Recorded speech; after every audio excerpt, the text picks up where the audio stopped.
Hola, buenas noches a todos, bienvenidos de nuevo a este rincón del cinéfilo. Como podéis ver, estoy rodeados de algunos de mis pósters de películas, que no son pocos los que tengo. Aquí, como podéis ver, de la Guerra de las Galaxias, el póster de Wonder Woman que tengo enmarcado y un póster grande de los Transformers que me hice hace relativamente poco tiempo.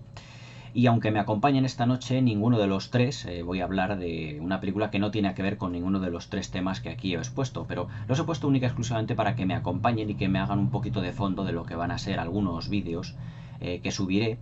y que poco a poco iré variando de fotografías y de póster para que los vayáis viendo. Pero esta noche os voy a hablar de unas de las sagas cinematográficas más importantes de los últimos tiempos y más concretamente de la primera película que empezó todo este gran movimiento en lo que se refiere a una de las sagas de novelas más importantes de lo que es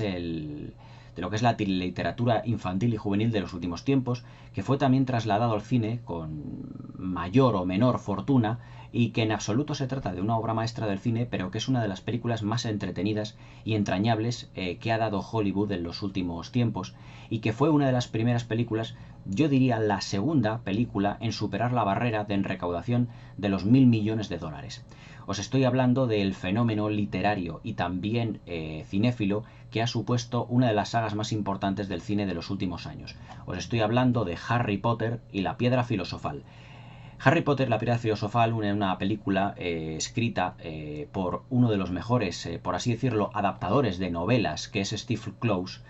en los últimos tiempos en Hollywood y dirigida en el 2001 por otro de los, por así decirlo, pupilos de Steven Spielberg, como ha sido Chris Columbus. La verdad es que el fenómeno de Harry Potter, en lo que se refiere, como os he dicho anteriormente, a las novelas, ha sido uno de los más importantes de la literatura infantil y juvenil en el cine de los últimos, perdón, en la literatura de los últimos años para jóvenes. Y que evidentemente pues no podía pasarse todo ello a Hollywood sin poder efectivamente pues plasmar todo ello en imágenes en una gran saga cinematográfica que a mi modo de ver el cine desde un punto de vista cinéfilo ha ido de más a menos, pero que empezó con dos títulos realmente notables como fueron Harry Potter y la Piedra Filosofal y Harry Potter y la Cámara Secreta en el año 2002. El director de estas dos películas, y más concretamente la que os voy a hablar esta noche, que es Harry Potter y la Piedra Filosofal, es Chris Columbus, uno de los protegidos de Steven Spielberg, y que, como sabréis también, y como hizo la crítica hace unos meses de una película que se llamaba El secreto de la pirámide, Chris Columbus es el guionista precisamente de aquella película, aquel clásico de los 80 que fue El secreto de la pirámide, y que además tiene no pocos paralelismos con Harry Potter y la piedra filosofal. Precisamente yo soy un admirador de las dos primeras películas de Harry Potter, también de la tercera, pero ya a partir de la cuarta, la verdad es que la saga fue en decaimiento, pero que en sus tres primeras películas, pues la verdad se realizaron films bastante notables, llegando prácticamente a rozar el sobresaliente con Harry Potter y la Piedra Filosofal. Como os he dicho, fue la primera película, la segunda mejor película, perdón, la segunda película en superar la barrera de los 1.000 millones de dólares de recaudación, como en el año 99, en 1999, había supuesto La amenaza fantasma, el episodio 1 de la Guerra de las Galaxias, pero que en el año 2001, prácticamente estrenada a la vez que la primera parte del Señor de los Anillos, de la Comunidad del Anillo, supuso, por así decirlo, un éxito de taquilla sin precedentes. La verdad es que el éxito de la saga de Harry Potter ha sido, pues, ya no solo admirado también por cinéfilos, como es mi caso, sino también ha sido como obra de culto para una gran generación, para varias generaciones de chavales que se han criado viendo estas películas y también leyendo las novelas de J.K. Rowling. La verdad, un gran entretenimiento. Esta película, como digo, no se trata, como en otros vídeos que yo he subido aquí en mi canal, de una gran obra maestra de la historia del cine, pero sí que es una película realmente entrañable y sí que es digna de comentar debido a que supone no pocos paralelismos ya no solo con El secreto de la pirámide, sino también con el cine familiar que se estiraba tanto en la década de los 80 y que nos dejó títulos eh, protagonizados por niños, como fueron Exploradores de Joe Dante, que comentaré aquí también en el canal, como fue Cuenta conmigo, aquella pequeña gran obra maestra protagonizada por River Phoenix y por Gary Coleman, como Los Goonies de Richard Donner, y que Harry Potter y la Piedra Filosofal es sin duda la gran heredera de aquella clase de cine. Esta película, junto con otra de J.J. Abrams llamada Super 8, que supuso también un homenaje a aquel cine de los 80, es el mayor exponente, yo creo que Harry Potter, la piedra filosofal es mejor película Super 8, el gran exponente del homenaje a aquel cine de los 80 que Chris Columbus, como guionista del Secreto de la Pirámide y como director de La Piedra Filosofal, nos quiso regalar en el año 2001, como el comienzo de una gran saga de películas que, siguiendo la estela de las novelas escritas por J.K. Rowling, nos iban a dar, por así decirlo, no pocas horas de entretenimiento, pero que sin duda en Harry Potter, la Piedra Filosofal, está su máximo exponente, la mejor película de la saga a mi modo de ver. Yo sé que esta clase de películas, o mejor dicho, esta película en concreto, y también por extensión y por norma general, todas las películas de la saga Harry Potter tienen millones y millones de seguidores en todo el mundo. Y la verdad es que, ¿qué es lo que puede atraer de este mundo creado por J.K. Rowling y plasmado en la pantalla por uno de los directores, uno de los alumnos fetiches de Steven Spielberg, para que miles de personas en todo el mundo hayan podido disfrutar de las aventuras del joven mago? Pero precisamente yo fui una de las personas que estaba bastante escéptico cuando se estrenó esta película al ver el tráiler, que la verdad es que no me decía una gran cosa respecto de lo que pudiera ser un homenaje al cine de los 80, como realmente casi se vendió en su momento, en el momento de su estreno, pero que meses después de estrenarse en el cine y yo alquilarla en el videoclub, pues la verdad es que me retrotrajo a la época en la que yo era niño y que pude disfrutar de aquellas películas ya clásicas y tan entrañables y antológicos de los años 80, y que todos y cada uno de sus compendios, por así decirlo, están dentro de Harry Potter y la Piedra Filosofal. La verdad es que la adaptación de la novela de J.K. Rowling, la verdad es que es realmente brillante, ya que todos los aspectos que tienen en cuenta o que ha creado J.K. Rowling están expuestos con una claridad, con una sencillez y con una gran efectividad en esta película, que la verdad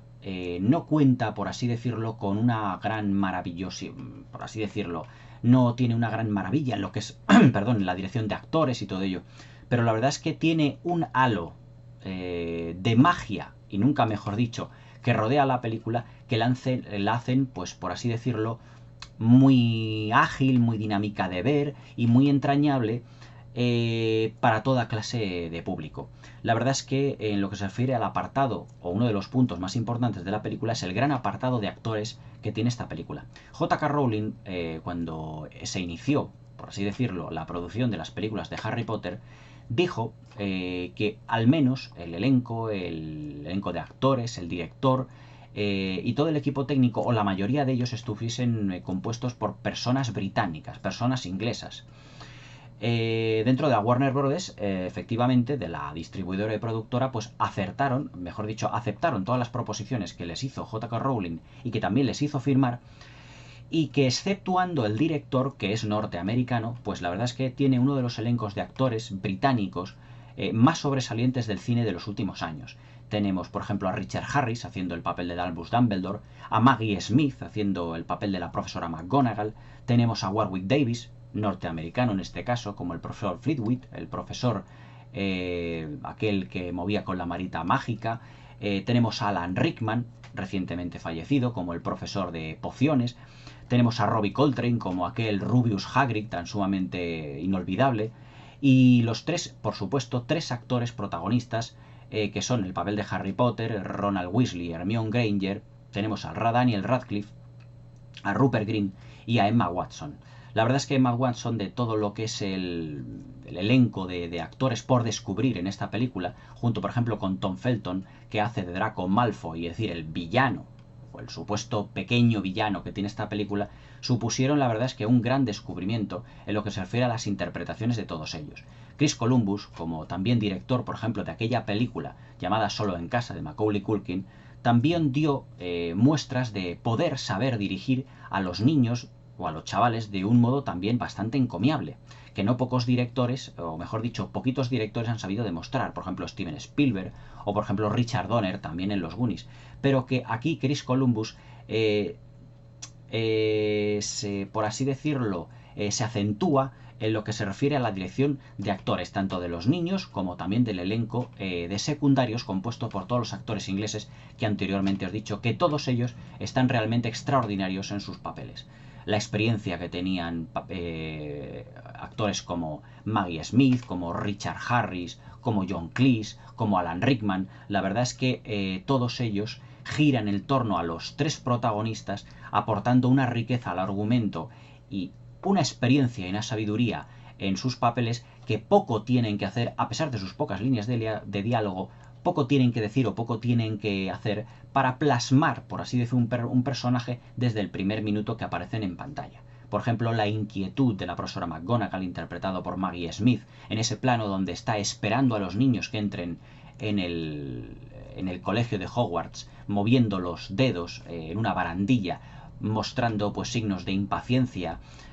como diciendo quiero que lleguen de manera puntual, que luego se acentúa en aquella secuencia en el que Harry y Ron llegan directamente a la clase de transformaciones, que es la que imparte la profesora McGonagall, interpretada por Maggie Smith, y que les dice que evidentemente han llegado tarde a la clase y que lo mejor sería que se buscaran un mapa si estaban muy perdidos, o también, por así decirlo, que se buscaran o que se transformaran en un reloj para poder no llegar tarde a las clases. Todo elenco secundarios, compuesto, yo os digo, como por Robbie Coltrane, por Alan Rickman, por Maggie Smith, por Richard Harris, pocos años antes de morir. La verdad es que realzan, por así decirlo, todo lo que es el protagonismo de nuestros tres actores, que la verdad supusieron, por así decirlo, un gran descubrimiento sobre todo lo que se refiere a Emma Watson, pero que Daniel Radcliffe también está haciendo, junto con Rupert Grint, sus pinitos en lo que es el teatro inglés. La verdad es que otro de los puntos fuertes que tiene la película ya no es solo la dirección de actores y las interpretaciones realmente magistrales en algunos casos, sino también en lo que se refiere a la ambientación. La ambientación, el montaje, la puesta en escena, el tono de la película nos recuerda muchísimo a aquellas películas de los 80 y sobre todo al Secreto de la Pirámide. Muchísimos, por ejemplo, paralelismos tiene con la película de 1986. Por ejemplo, el trío protagonista, que eran Sherlock Holmes, el Dr. Watson y su novia, es decir, dos chicos y una chica, se quedan plasmados también aquí en los papeles de Harry Potter, de Ron Weasley y de Emma Watson. También posteriormente tenemos, al igual que en El secreto de la pirámide, una trama detectivesca en toda la película, ya que a partir de los 3 primeros cuartos de hora, que son magistrales y que ahora os comentaré cómo estaban realizados y la extraordinaria planificación que tienen esos 3 cuartos de hora iniciales de la película y que suponen un descubrimiento visual tras descubrimiento visual tras descubrimiento visual que realmente avivan la imaginación del espectador y nos hacen entrar en un mundo maravilloso de magia y de brujería en el que se va a desarrollar el resto de la película. La verdad es que en los primeros compases que tiene el film vemos pues como Harry, evidentemente, es rescatado por Dumbledore, por Maggie Smith, es decir, por la profesora McGonagall y por Hagrid, de las garras de Dumbledore, y cómo consiguen llevarle pues a lo que es la casita de sus tíos de Private Drive, un chalecito adosado que tiene en las afueras de Londres y que será ahí, por así decirlo, cuidado, no demasiado bien cuidado, por sus tíos. Pero que el espectador que no haya leído las novelas previamente, por ejemplo, cuando yo la vi no me había leído ninguna, actualmente ya me las he leído todas,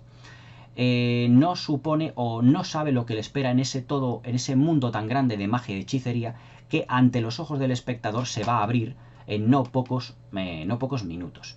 La verdad es que la trama detectivesca, a partir de los 3 cuartos de hora, de las que ahora os hablaré, la verdad es suponen, por así decirlo, el eje central de lo que es el guión y el argumento de esta película, que al igual que en El secreto de la pirámide, nos van dando una serie de pistas para luego componer un pequeño puzzle en el que se desarrolla toda esa trama detectivesca cual Sherlock Holmes y Dr. Watson, acompañados de la chica de turno en la película.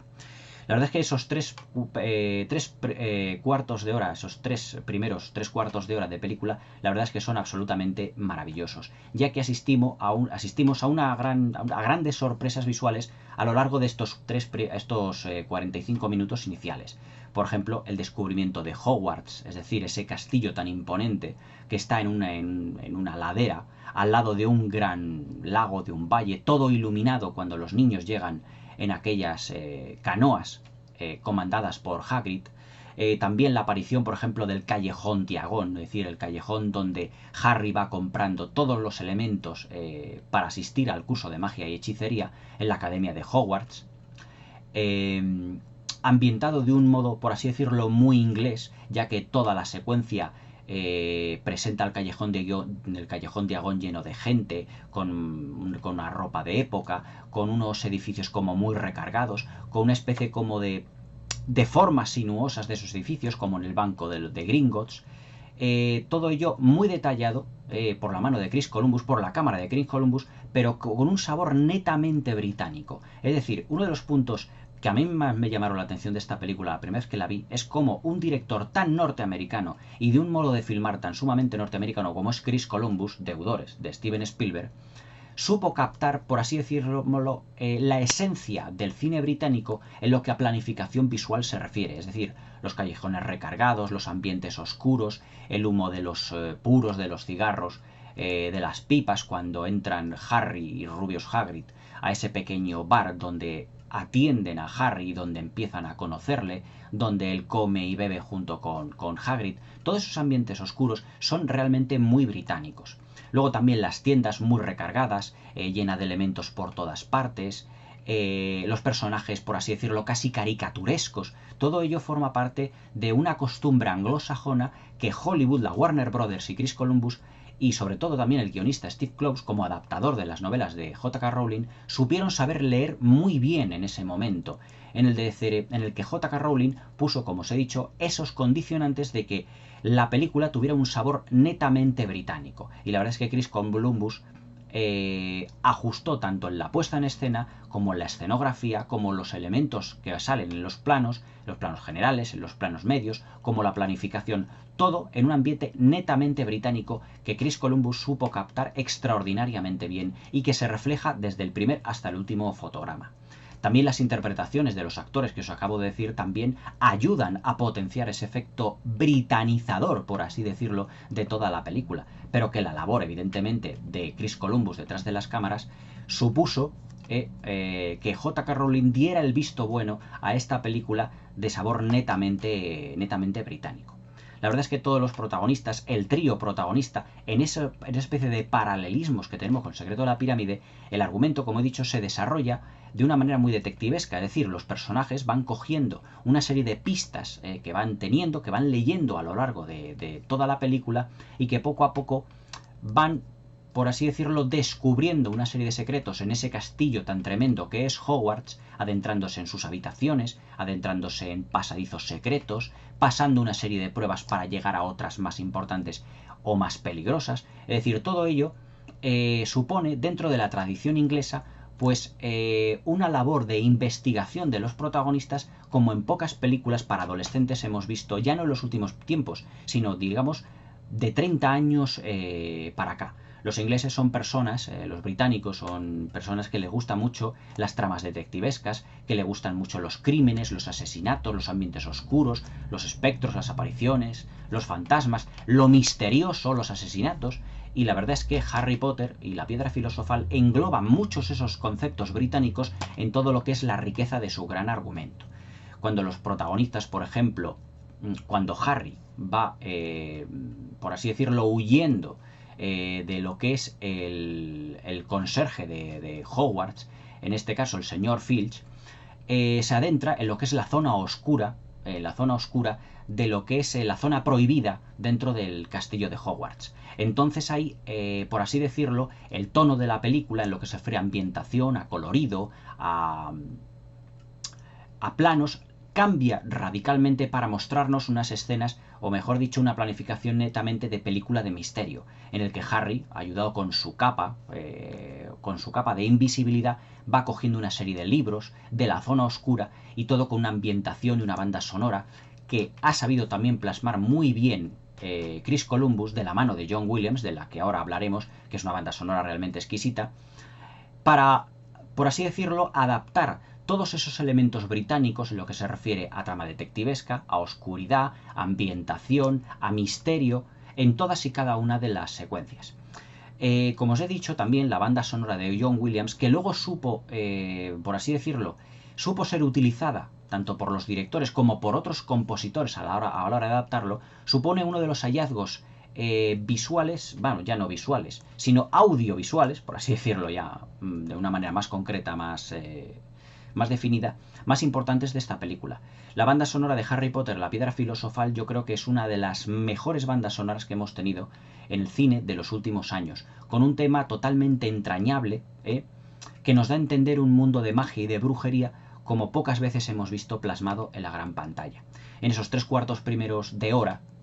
vemos pues ya no solo el castillo de Hogwarts, su interior, con unos decorados realmente tremendos. Todo lo que es, por ejemplo, la zona en la que están sentados, todo lo que es el comedor, que están sentados todas las 4 grandes casas, en la hora, por ejemplo, en el que Dumbledore y la profesora McGonagall quieren que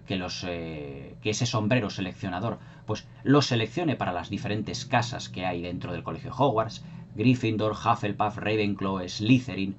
Pues todo ello está dentro de una tradición británica en el que los ingleses envían a muchos de sus niños de las grandes familias a colegios internos. Y en esos colegios, pues, tienen pues como pequeñas hermandades, como pequeñas casas, en el que conseguir logros para esas casas lo que hace es potenciar, por así decirlo, un trofeo o un premio que hay a final de curso. Todo eso está plasmado de costumbres netamente británicas, ya que ya no son los colegios internos, también en lo que es en Londres, lo que es en Inglaterra, en Irlanda, se potencia muchísimo, sino que la educación es algo que está muy arraigado, por así decirlo, muy arraigado dentro de lo que son los institutos y los colegios en Inglaterra, sobre todo lo que se refiere a la interinidad, es decir, para mantener a los chavales, a los niños en esos colegios y que duren prácticamente allí todo lo que es, por así decirlo, el invierno. Navidades se van con sus padres, en verano se van también con su familia, pero que a la hora de estudiar ellos se entregan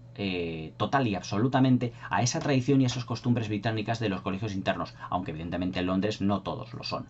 Pero,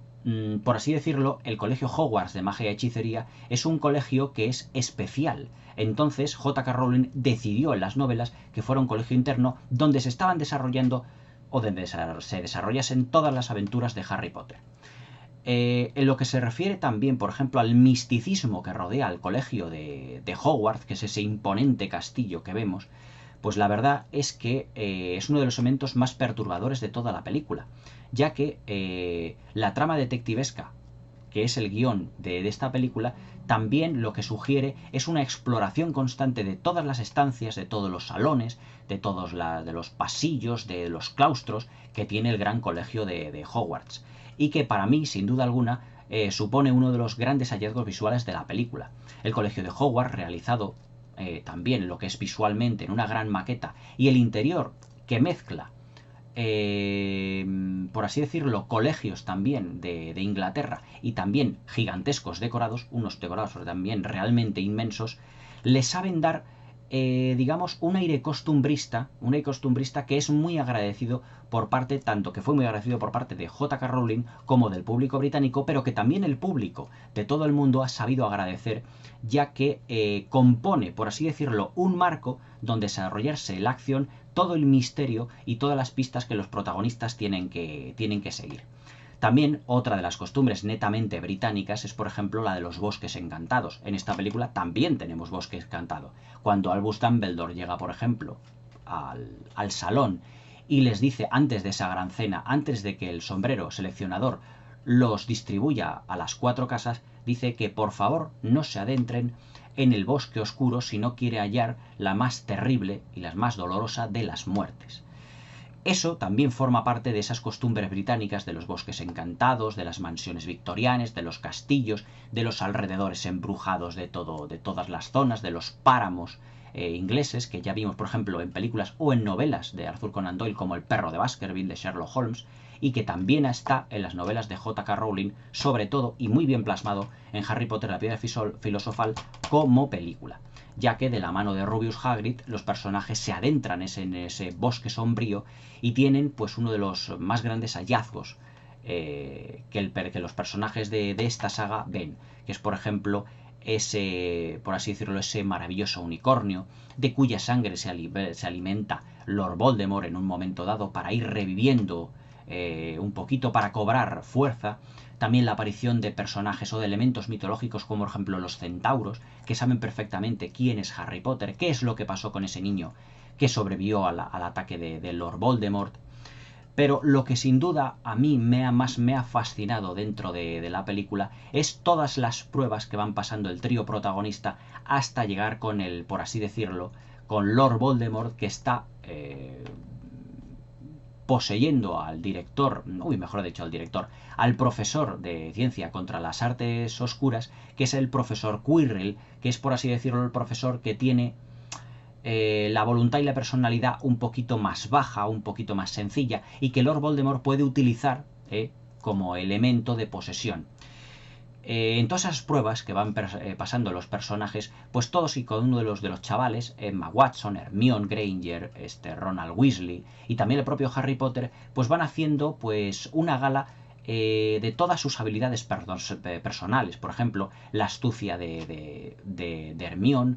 la manera que tiene de jugar el ajedrez Ronald, en ese ajedrez tan fascinante, compuesto por una especie como de guerreros samuráis, en una secuencia de juego de ajedrez realmente antológica, la manera, por ejemplo, que tiene Hermione de memorizar los hechizos para librarse de todas aquellas enredaderas, la habilidad que tiene Harry Potter a la hora de jugar al Quidditch para conseguir la llave que abre la puerta que pasa a su vez a otra estancia. La verdad es que todos ellos son pruebas que van pasando los protagonistas de la película, como por ejemplo en El secreto de la pirámide, en el que Watson pues tenía que echar mano de,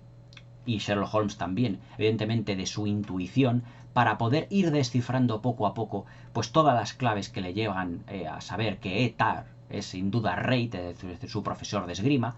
Otro paralelismo, es decir, el malo de la película, el profesor de esgrima, el secreto de la pirámide, también es, por ejemplo, que es profesor, también en Harry Potter, la piedra filosofal, Lord Voldemort utiliza también a un profesor como villano. Es decir, otro paralelismo con las películas de los 80. Pero en este caso, como en la película del secreto de la pirámide, por así decirlo, la chica no fallece, sino que aquí la chica, pues digamos que acentúa la amistad que tiene tanto con Harry Potter como con Ronald Weasley, ya que por parte de Ronald, pues Hermione siempre es vista pues como una sabionda, como una chica que lo sabe todo, que le está corrigiendo constantemente, pero que la verdad es que el personaje de Emma Watson, el papel de Hermione Granger, es el más entrañable y fascinante de los personajes de las películas de Harry Potter, porque aunque sea como la insoportable sabelotodo que lo está indicando todo, que les está corrigiendo constantemente, es un personaje pues realmente muy entrañable en lo que se refiere a las reacciones que tiene, a la sensibilidad especial que enseguida llora si se le hieren los sentimientos. Es decir, llega a escoger cariño al personaje de Hermione Granger, interpretado estupendísimamente por Emma Watson.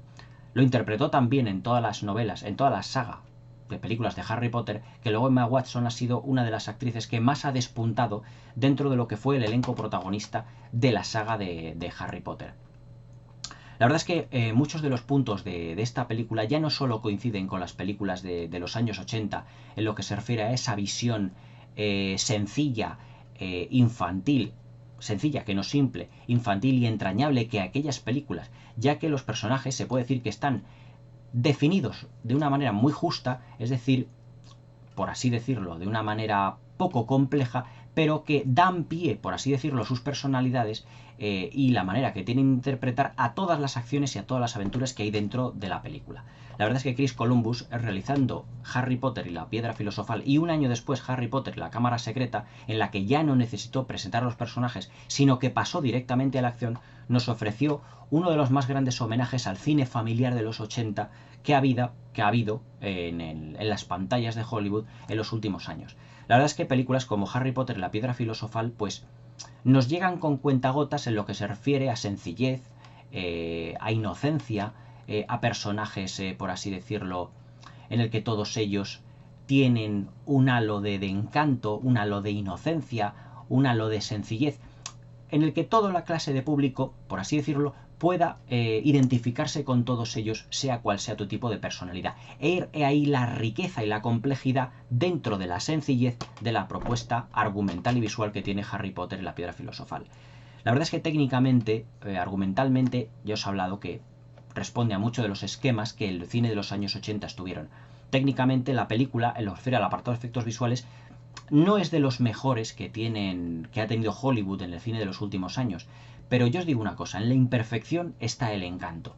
y aunque se emplea una gran cantidad de efectos digitales, la verdad es que muchos de ellos no se notan en el sentido de que están bien metidos en la acción y otros pueden llegar a cantar un poquito. Se puede llegar a notar bastante la pantalla verde o la pantalla azul en algunos momentos, pero que como nosotros estamos bien metidos dentro de la historia porque es muy llevadera, muy ágil, muy entrañable y muy dinámica, pues la verdad es que apenas en un primer visionado nos podemos dar una idea de lo que puede suponer la calidad de los efectos visuales, pero que en este caso se le perdona. En lo que se refiere a la planificación visual, la verdad es que Chris Columbus le gusta mucho jugar, por ejemplo, por así decirlo, con los planos generales. Es un director, Chris Columbus, que siempre compone plano general, luego planos medios, primeros planos de los protagonistas y luego de nuevo pasar a los planos generales. Es decir, es como una especie como de círculo entre plano general, plano medio, primer plano, que se va repitiendo a lo largo de toda la película, pero que está muy bien plasmado, por ejemplo, en lo que se refiere a los planos generales, ya que tanto los decorados como el castillo de Hogwarts, la verdad es que dan juego para que el director y el director de fotografía jueguen con los planos generales y nos puedan mostrar esa grandiosidad y esa magnificencia del mundo de Harry Potter. El lago, el bosque oscuro, el castillo de Hogwarts, los pasillos que tiene también el colegio de magia y hechicería, es ese castillo tan sumamente grande, la utilización luego tan sabia que tiene de la luz para poder iluminar de una manera tenue al estilo, nuevamente, de los 80, en lo que se refiere a los interiores, muy británicos, es decir, los personajes todos ellos vestidos, algunos de época, aunque evidentemente la historia esté a caballo entre el siglo XIX, perdón, entre el siglo XX y el siglo XXI, pero para darle ese aire, por así decirlo, de misterio. A mí, uno de los puntos que más me gustan de la película es sin duda cuando Hagrid y cuando Harry entran en el banco de Gringos, que está dominado y está comandado por los gnomos. Es decir, personajes que nos recuerdan o que nos están recordando muchísimo, en cierta manera, por así decirlo, a los hobbits, pero maquillados de un modo, por así decirlo, más estrafalario.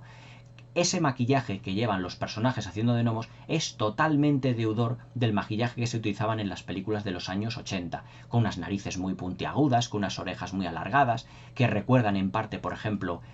a Yoda de Star Wars por las orejas puntiagudas, alargadas,